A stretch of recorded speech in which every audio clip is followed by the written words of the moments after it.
ایک باغ میں جہاں ایک شخص کا اونٹ دیوانہ ہو گیا تھا اور وہ حضور کو بلا کے لے گئے۔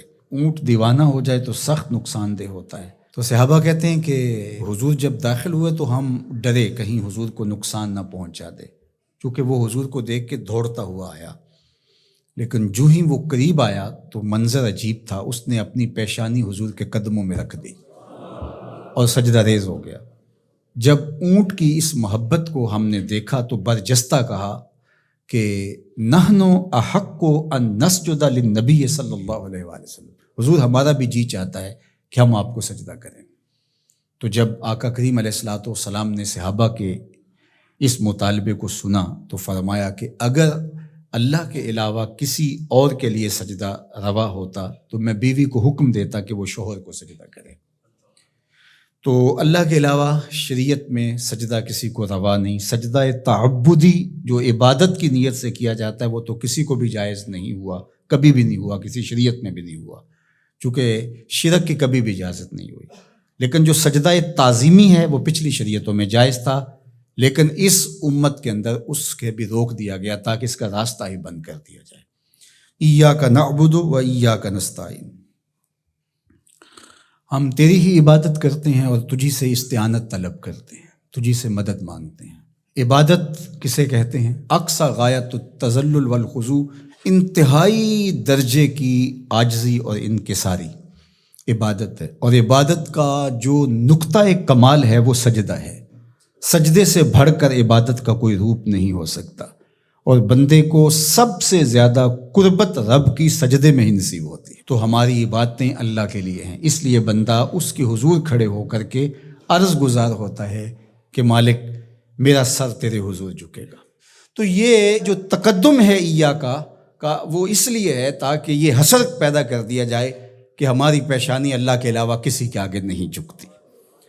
اچھا، اب یہاں ایاک اعبد بھی تو ہو سکتا تھا، لیکن نعبد ہے، اس لیے کہ بندے کو یہ سکھایا گیا کہ اپنی عبادت پہ ناز نہ کرنا، اپنی عبادت کو صالحین کی عبادت کے ساتھ جوڑ کے پیش کر، کہ مالک جس طرح تیرے بندوں کے سر تیرے حضور جھکے ہوئے ہیں، میرا سر بھی ان کے ساتھ تیرے حضور جھکا ہوا ہے، ان کی عبادت قبول کرے گا تو ٹوٹی پھوٹی شکستہ عبادت میری بھی قبول فرما لینا۔ اور پھر ارشاد فرمایا وَإِيَّاكَ نَسْتَعِينُ، اور ہم تیرے سے ہی استعانت طلب کرتے ہیں، تیرے سے ہی مدد مانگتے ہیں۔ استعانت اون سے ہے، اور استعانت کا معنی پھر یہ طلب ماخذ ہے نا اس کا، خاصہ باب استفعال کا، تو پھر اس کا مطلب یہ ہوا طلب الاون، مدد کا طلب کرنا۔ تو ہم اللہ جل شانہ کی عبادت بھی کرتے ہیں، اور پھر دوسرا درجہ جو ہے مدد طلب کرنا، نصرت اور تائید طلب کرنا، وہ بھی ہم اللہ سے طلب کرتے ہیں۔ تو اس لیے عبادت بھی اسی کے لیے ہے، کسی اور کے لیے عبادت ہو ہی نہیں سکتی، اور مدد اور نصرت بھی اسی سے ہی طلب کی جائے گی۔ جس طرح ایاک کا معنی میں حسر پیدا کرنے کے لیے اس کو مقدم کیا گیا ہے، ایاک نعبد و ایاک نستعین، تو یہاں بھی ایاک کو اسی طرح مقدم کر کے وہی زور یہاں کلام میں پیدا کیا گیا ہے، تاکہ جو ہے وہ سمجھنے والے اس کو سمجھنے میں کوئی ٹھوکر نہ کھائیں، اور اللہ ہی سے مدد طلب کرنی چاہیے۔